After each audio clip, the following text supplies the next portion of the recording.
Hello, friends. I'm not going to lie to you, I've been drinking and I am struggling, but I'm going to do my best to read you a story from Sung by David Eagleman. Bear with me. Or don't. Read it yourself. What can I tell you? I'm doing my best here. I'm just one man. Okay.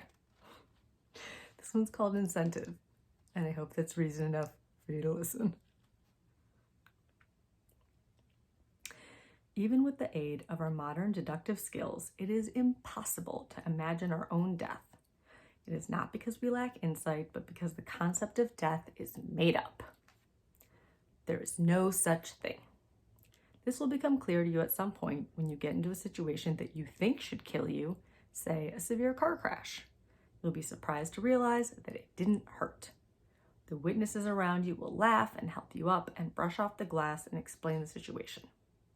The situation is that the people around you are actors. Your interactions with other people were almost entirely scripted from their point of view. Your afterlife, if you want to call it that, is your initiation to the game. We realize this moment of disclosure will be hard on you.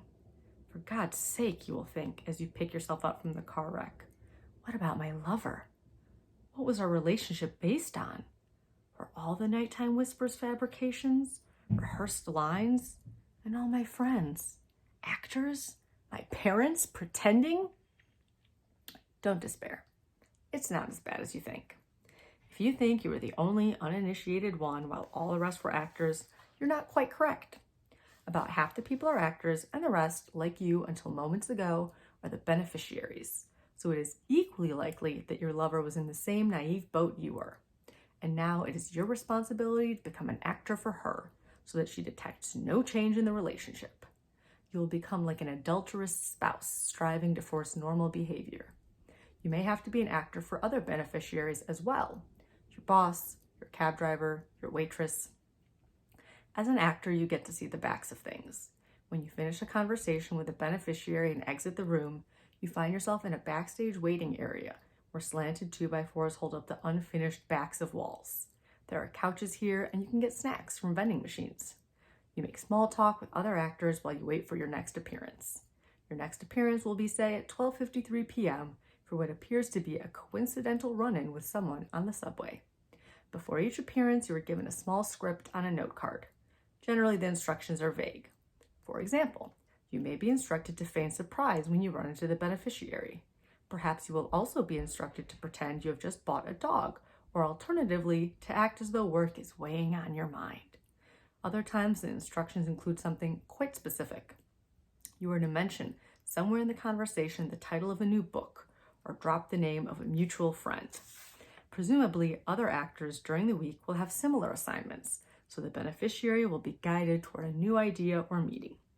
So you memorize your brief script, and when you walk back through the door, you will be wherever you are next needed.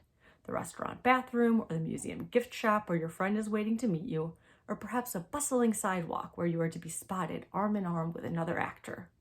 For the beneficiaries, the backsides of all doors are constructed just before they enter. For the actors, all the doors of the world are our portal into and out of this waiting room.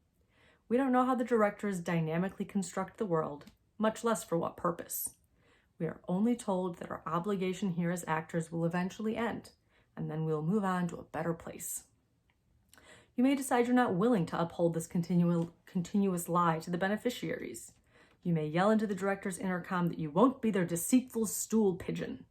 This is a typical reaction, but very quickly you will relent and play your part earnestly. We don't know much about the directors, only that they are clever enough to get us to do something we don't want to do. Why do we play our parts so earnestly? Why don't we go on strike and blow the cover of the truth? One factor is the sincerity in the face of your lover, her life of unexpected reactive emotion, her heartfelt belief in chance and spontaneity. You're slave to that gorgeous earnestness in her eyes, her engagement with a world of possibility. But in truth, there's a deeper reason you play your part so convincingly. If you play your part well, you can more quickly leave this acting job. Those with the best behavior are rewarded with ignorance. They are reincarnated as an uninitiated beneficiary. You could permanently blow the cover, but the directors are confident that you won't. They know you will sink to any depth of infidelity to preserve the lie for your eventual return to it. Ah, haunting.